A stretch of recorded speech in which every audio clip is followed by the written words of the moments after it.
I'd like to move now, Paul, if you don't mind. to move to the other end to a white person who I give less than a shit about. Who is a very brilliant man. I haven't seen anyone this funny since Jonathan Drake. Jonathan Drake, as you know, used to eat baseballs in the afternoon and fart footballs. And it's close. He's close to that. He's really funny. As you notice, he's trying out for Wolfman next week. He has all that hair on his hands, and it's obvious he jacks off funny because it's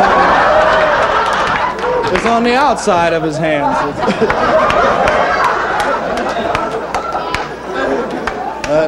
He's another brilliant queen that we have on the show.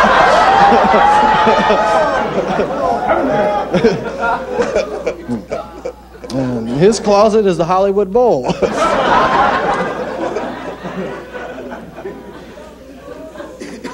But moving right along, I'd like to move to the next lady. You may not can see her, but she's there. She's skinny. But in nowadays they call that chic. I call it shit.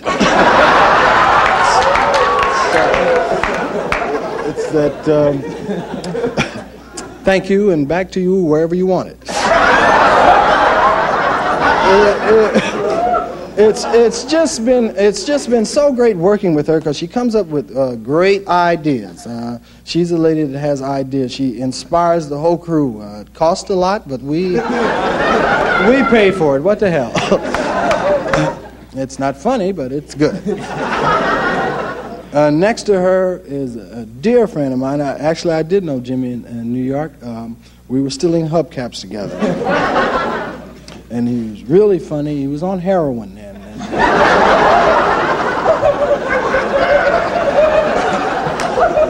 I wouldn't say that he was on heroin, but if you piss on him, he would get high.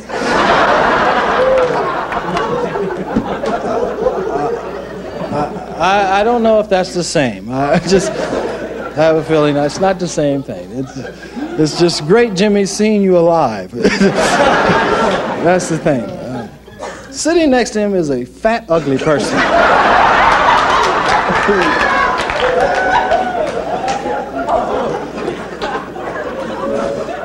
Who, without a doubt, is probably one of the ugliest white men I've ever seen in my life. I don't know if it was a contest between him and the skinny woman. I wouldn't know who to vote for. I would just have to flip a coin and take your bets and you take your chances. But he has a wonderful sense of humor. If he only had his own teeth, so he could smile.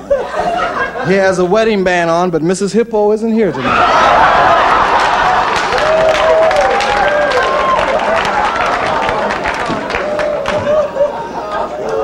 I imagine next time they roast someone, they will ad-lib. It's much more fun. Next and last and also least is a man that's taken me to more whorehouses than anyone. I first met him in the church. He tried to get an angel to sit on my face.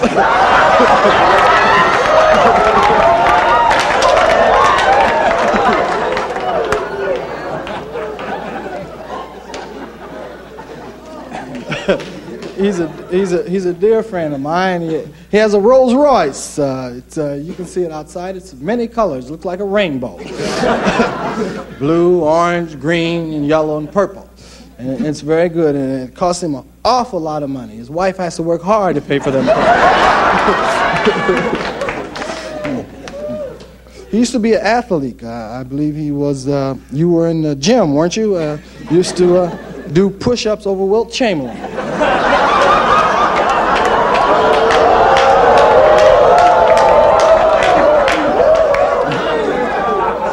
Something.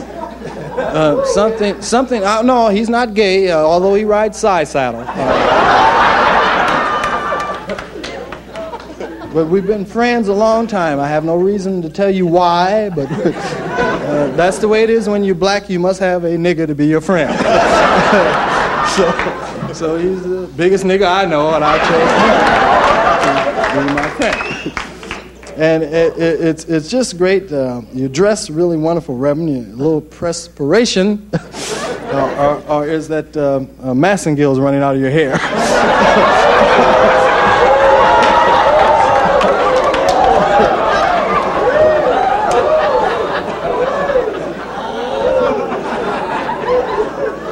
But all in all, when the deal goes down, that I really, I have a special place in my heart for everyone here. That I really love them, and because they are brilliant people, and they've made the show possible. We worked 4 weeks together, and it's been hell in terms of whatever happened. I'd like to say something special to the man who makes the sets, to Roy. I can't remember Roy's name. Roy Christopher, and also Superlight. What's the motherfucker's name? What's his name? Lights. The lighting man, and I just don't happen to remember his name offhand. Huh? Ron Stecky. Lon Stecky. I don't give a fuck. He does his job. He gets paid. But this is the first show, as he came to me one day and said, it's the first nigger I've ever worked for. I won't forget that line. But I also like to thank the cameraman who have done such a wonderful job and getting rid of the black cameraman. We started out with 5 black cameramen. Now we have 1. It shows our progress is working. I also like to thank the people in the booth, our director,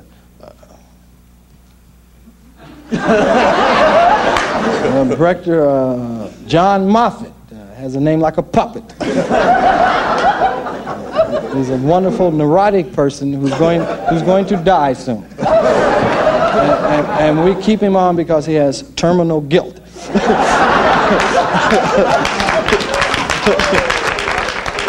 And also, I'd like to thank our associate producers, Rocco Urbasi. He's Italian, and his father said to me, "Hey, nigga, fuck around, I break your balls, okay?"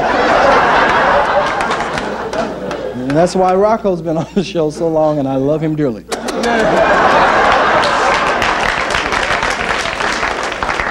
And in closing, the writers, Paul Mooney, who has worked with me a long time, is one of the most fabulous writers that I've ever worked with on any job that you could ever possibly have.